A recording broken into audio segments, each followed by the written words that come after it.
Greetings, dear viewers. Today we are going to learn about the objectives of school management.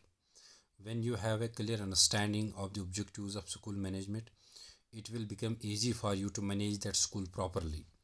तो पहले हम बात करेंगे सबसे इम्पॉर्टेंट ऑब्जेक्टिव की, दैट्स एजुकेशनल एक्सीलेंस। ये प्राइमरी ऑब्जेक्टिव है स्कूल मैनेजमेंट के लिए, क्योंकि इससे हमें क्वालिटी एजुकेशन प्रोवाइड करनी है। जब हम एजुकेशनल एक्सीलेंस को अपने जहन में रखेंगे, then we will definitely work towards the quality education. Educational excellence हमें कैसे हासिल होगी? It will be achieved when we will take care of academic standards.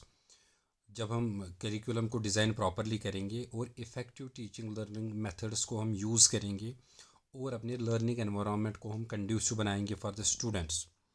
हम जब टीचर्स को आईसीटी एनेबल्ड टूल्स देंगे, हम जब बच्चों को अपडेटेड करिकुला देंगे और जब हम अपने एकेडमिक स्टैंडर्ड्स को इंक्रीज़ करेंगे, हम इंफ्रास्ट्रक्चर जो है जब हम उसको कंड्यूसिव बनाएंगे अपने बच्चों के लिए, तो डेफिनेटली वहाँ पे एजुकेशनल एक्सीलेंस होगी।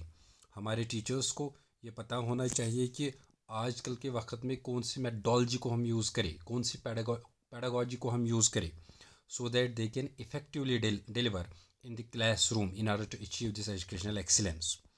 The second most important is student development.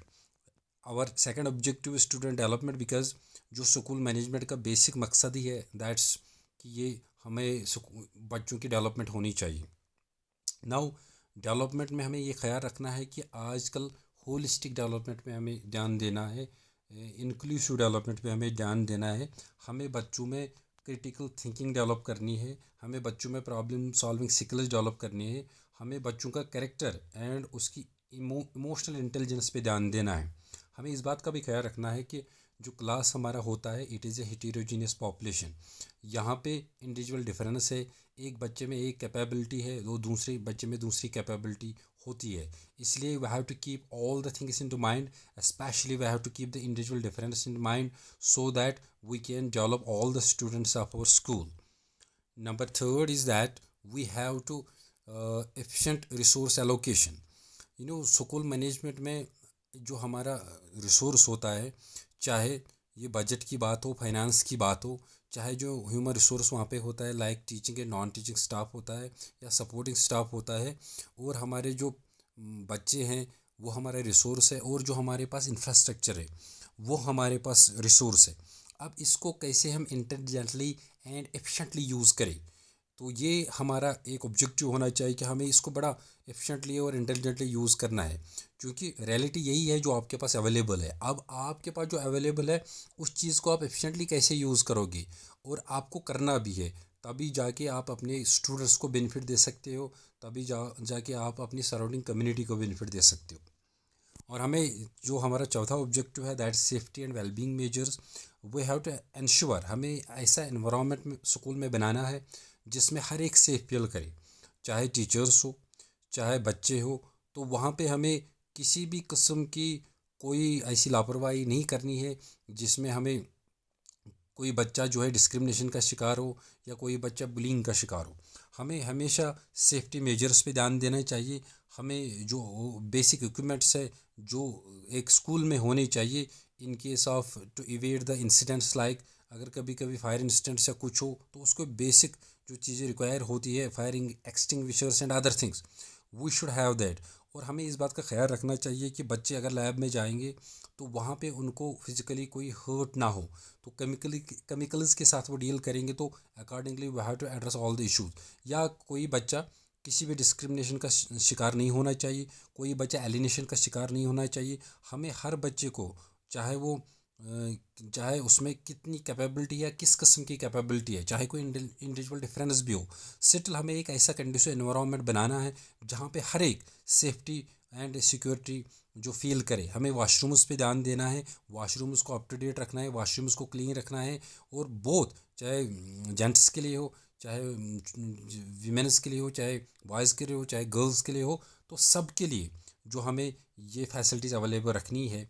इसके बाद जो हमारा पांचवा ऑब्जेक्टिव है that's parent and community engagement.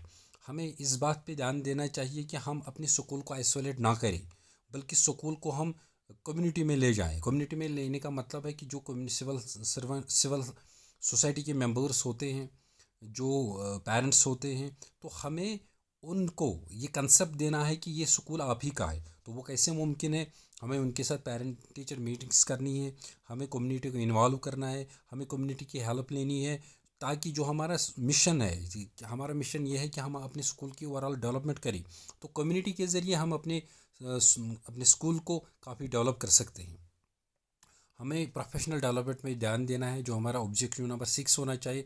तो प्रोफेशनल डेवलपमेंट क्या है? तो हमें दोनों की, चाहे स्टूडेंट की चाहे स्टाफ की, उनकी प्रोफेशनल डेवलपमेंट में ध्यान देना है, उनको क्वालिटी एजुकेशन प्रोवाइड करना है। और हाँ, टीचर्स को अपॉर्चुनिटीज़ देनी है कि वो हायर एजुकेशन ट्रेनिंग के लिए जाए, और बच्चों को भी मेंटरिंग करनी है, ताकि उनमें डिफरेंट स्किल्स डेवलप हो, ताकि उनमें लीडरशिप स्किल्स डेवलप हो, ताकि वो कंटेम्प्रेरी वर्ल्ड को जान पाए, ताकि वो डे टू डे एक्टिविटीज़ को जान जान पाए, ताकि उनमें ये एहसास हो कि हम में कौन से स्किल होना चाहिए, so that we can compete with the rest of the world.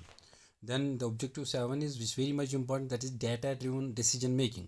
देखिए, जो हमारे पास डेटा अवेलेबल होगा इन द फॉर्म ऑफ, जब हम एग्जामिनेशन लेते हैं तो बच्चे कैसे परफॉर्म करते हैं, या जो हमारे पास अटेंडेंस बच्चों की होती है, तो इसको हम कैसे यूज़ करेंगे। तो हम ये भी देखेंगे जो मेथडोलॉजी हमने यूज़ की, तो बच्चे कितने उस मेथडोलॉजी से पास कर रहे हैं कोई चीज़, या बच्चे कितने आ रहे हैं। तो हमें इंपॉर्टेंट डिसीजंस लेने हैं कि रेगुलरिटी एंड पंक्चुअलिटी कैसे हम अपने बच्चों में उसकी हैबिट डाल दें। Number second important thing is कि सभी बच्चे पास कैसे हो। हम मेथडोलॉजी को कहाँ पे हमें चेंज करना है, कहाँ पे इंफ्रास्ट्रक्चर की प्रॉब्लम है, ये सब हमें तभी मुमकिन होगा जब हम डेटा को अच्छी तरीके से एनालाइज करेंगे। नहीं तो कभी क्या होता है, अगर 2-4 बच्चे ने डिस्टिंक्शन लिया किसी स्कूल में, तो हम बाकी को भूल जाते हैं। नहीं, हम अगर हमारी क्लास में 30 बच्चे, 40 या 50 बच्चे हैं, तो हमें सभी पे ध्यान देना है, 2-4 बच्चों पे बिल्कुल ध्यान नहीं देना है। हाँ, उनके लिए अगर वो गिफ्टेड है, तो उनके लिए भी ऐसी चीज़ें होनी चाहिए कि वो क्लास में बोर ना हो। लेकिन जो बाकी एवरेज है, उनके लिए ऐसी सुविधा होनी चाहिए, ऐसी फैसिलिटी होनी चाहिए, ताकि वो भी compete करे आगे।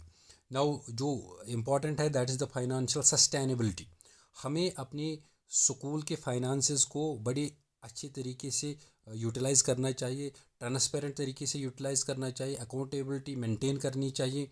हमें जब बजट बनाना हो या जो प्लानिंग करनी हो, स्पेशली फाइनेंशियल प्लानिंग जो है, तो हमें इसमें लॉन्ग टर्म बेनिफिट सोचने चाहिए, हमें स्ट्रैटेजिक डेवलपमेंट करनी चाहिए, हमें स्ट्रैटेजिक प्लान्स बनाने चाहिए। तो ताकि जो हमारे स्कूल है, तो इसमें फाइनेंशियल सस्टेनेबिलिटी हो। ये नहीं कि हमें एक स्कूल को पूरे साल के लिए रन करना होता है, ये 1 या 2 महीने के लिए रन नहीं करना होता है। तो हमें एक फाइनेंशियल ईयर में हर एक चीज़ को मद्देनज़र रख के काम करना है। हमें फंड्स को उस तरीके से यूटिलाइज़ करना है, ताकि हमारे पूरे साल में हमें स्कूल चलाने में कोई प्रॉब्लम ना हो।